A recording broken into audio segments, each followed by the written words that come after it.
Queen Elizabeth II's worldwide influence since being queen is undeniable. But how much do you really know about the long-reigning monarch's life in the 25 years before she actually became the sovereign? It turns out there's more to her than just the crown.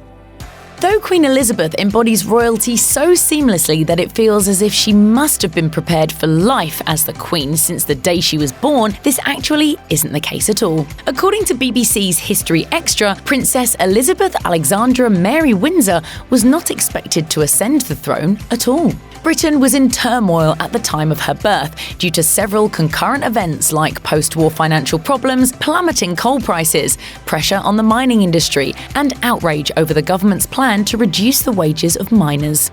Nevertheless, Britain's then Home Secretary Sir William Joynson took time out of his busy schedule to meet the baby princess right away. Princess Elizabeth, as she was then called, was born to the Duke and Duchess of York and was the first grandchild of the then reigning King George V. The princess was christened at Buckingham Palace 2 weeks after birth. Nevertheless, the princess was third in line to the throne at the time of her birth, so you could liken her former odds of ruling to Prince George's. King George V, Queen Elizabeth's grandfather and the Duke of York's father, was not known to have a sunny disposition. On the contrary, Nine Honey revealed that he was known to be tyrannical by those close to the royals. Though he projected a different image to the world, he was described as harsh and cruel by royal commentators and those who knew him. According to History Extra, the Duke of York even wrote him a letter upon Princess Elizabeth's birth, stating, "I do hope that you and Papa are as delighted as we are to have a granddaughter. Or would you sooner have had another grandson?" Nevertheless, young Princess Elizabeth had no trouble getting along with her grandpa. According to History Extra, she was beloved by her grandparents and apparently gave her grandfather the nickname Grandpa England, and he was thought to be extremely affectionate towards her. She even spent a lot of time at his country home during her early years. According to History Extra, Princess Elizabeth had a relatively normal upbringing during the early years of her life, before she became the next in line for the throne. She was left at home with her nannies when her parents went overseas for a royal tour of the colonies down under, so she was spared the fanfare and chaos. Although she and her family did move to a giant 25-bedroom home near the beautiful Hyde Park in London, Princess Elizabeth grew up in a relatively normal home environment compared to other royals. While other young royals might have only been able to play with young members of nobility as children, Elizabeth spent her childhood playing with the children of English white-collar workers. When King George V died in 1936, Elizabeth's uncle, King Edward VIII, ascended the throne. The problem? King Edward VIII was in a relationship with Wallis Simpson, a divorced American socialite who was, at the time, married to a man in the king's circles. Of course, the royal family did not approve, especially after Simpson finalized her second divorce. The issue turned into a media circus and affected the royal family's reputation greatly. Wallis is not just some woman I'm carrying on with. We intend to marry. Excuse me. Ultimately, Edward gave up his title for love. He stepped down from his position to begin his future with Simpson. Because of this surprising and unprecedented turn of events, the Duke of York ascended the throne as King George VI.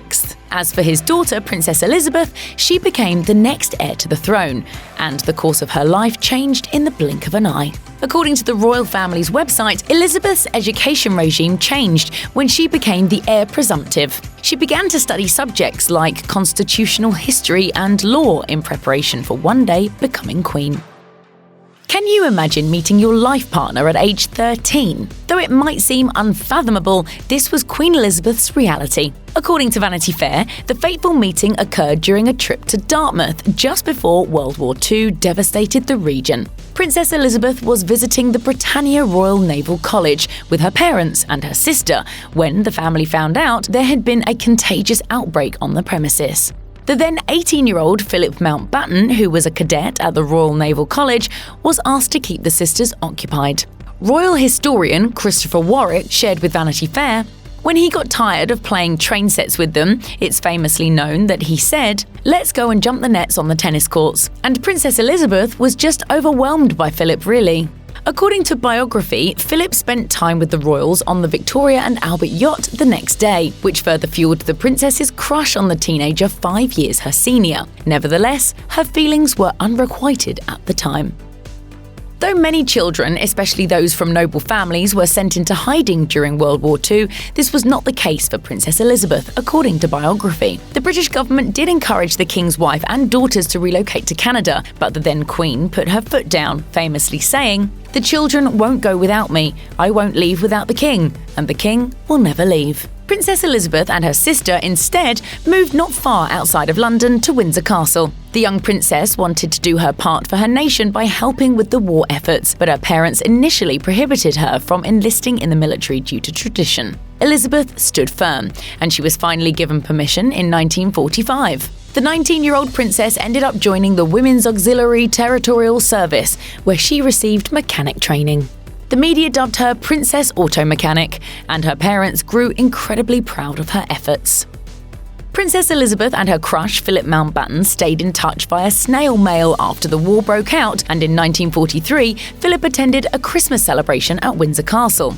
According to biography, the princess took part in a performance of Aladdin during the holiday. The pair reportedly exchanged photos to keep during wartime and reunited to continue their romance once the war was over. Sadly, King George VI was not impressed with his daughter's budding romance. According to History Extra, when George of Greece, who happened to be Philip's cousin, insinuated to George VI that the couple should marry, he was shaken. The king considered Elizabeth to be nowhere near old enough to consider marriage and said her young suitor had better not think any more about it at present. Those around the royal family agreed, as they didn't approve of Philip. However, nothing could stop the pair from being together. Philip proposed in 1946. Elizabeth accepted without consulting her parents, and the rest is history. All members of the royal family are expected to perform royal duties, and the rules were no different for Queen Elizabeth, then Princess. History Extra reports that upon turning 18, she became a Councillor of State, represented her father when he was away, and even signed a reprieve on a murder case. Her father clearly knew she was mature beyond her years when he offered her the position, as royal family members were usually only able to enter that role after turning 21 years of age. I declare before you all that my whole life, whether it be long or short, shall be devoted to your service. The princess also performed other duties such as making public speeches and launching battleships. She was well into her military service by the time the war ended, so Princess Elizabeth donned her military uniform when she joined her parents, sister, and then Prime Minister Winston Churchill in waving at jubilant crowds from the balcony of the palace when the war finally ended. Queen Elizabeth had travelled around Britain to perform various royal duties, but she didn't actually set foot overseas until she hit her 20s. According to Express, the then princess's first official overseas trip was to South Africa in 1947 as part of a royal tour with her parents and sister. It is thought that the trip was arranged to strengthen the bond between the colony and the royals. The family boarded battleship HMS Vanguard to reach Cape Town and took trains to visit other South African cities, as well as places like Swaziland and Botswana.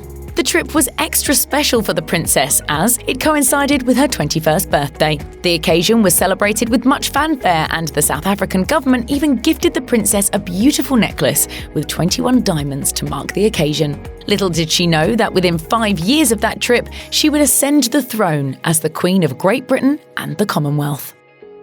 Though Philip Mountbatten originally proposed to Princess Elizabeth in 1946, King George VI felt his daughter was too young and asked the pair to delay their official engagement announcement by 1 year. The couple married on November 20th, 1947, and Princess Elizabeth wore a stunning wedding dress made of ivory-coloured silk. It featured thousands of sewn-in pearls and a 13-foot train. However, things got a little stressful when the princess's diamond tiara broke as she was travelling to Westminster Abbey. The family's jeweller swooped to the rescue and mended the tiara just in time for her to walk down the aisle. The event was broadcast on the radio and was attended by 2,500 people. Soon after then Princess Elizabeth and Prince Philip married, Philip was sent to Malta to serve in the Mediterranean fleet.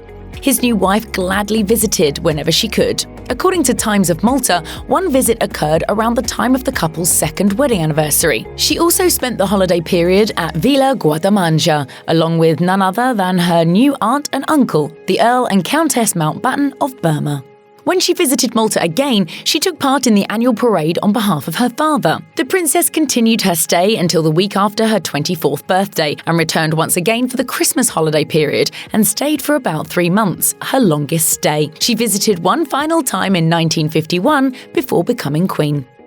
Princess Elizabeth and Prince Philip did not waste any time after getting married, managing to produce an heir and a spare within 3 years of marriage. According to Town & Country magazine, Prince Charles, who is next in line for the throne as of this video, was born just about a year after the pair wed. Princess Anne was born a couple of years later in 1950. Despite claims that Princess Elizabeth didn't spend as much time as she should have with her youngest children, those who knew the family seemed to think she was a great mother.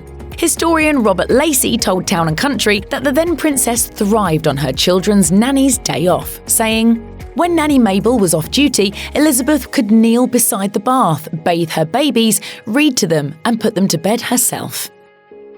Due to her father's progressively worsening health, Princess Elizabeth had taken over many of the king's duties by the 50s, according to the Hartford Courant. King George VI sadly passed away at just 56 years old when his daughter was away on a royal visit. Princess Elizabeth and her husband, Prince Philip, were in Kenya at the time of the king's death. Good Housekeeping explained. Elizabeth and Philip were having an incredible time at Aberdeen National Park, so much so that she had trouble sleeping. The next afternoon, Philip was informed of his father-in-law's passing by a local reporter. He told his wife, and then the couple cut their trip short to make the long journey back home.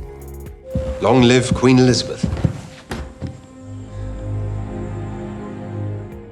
The royal family's website stated that Queen Elizabeth's coronation occurred on June 2nd, 1953. The Queen wore an elaborate Norman Hartnell design featuring United Kingdom and Commonwealth emblems, while Prince Philip wore his navy uniform with his Duke's robe placed over it. Over 8,000 guests from almost 129 nations attended the coronation in person, and it was the first coronation to air on television.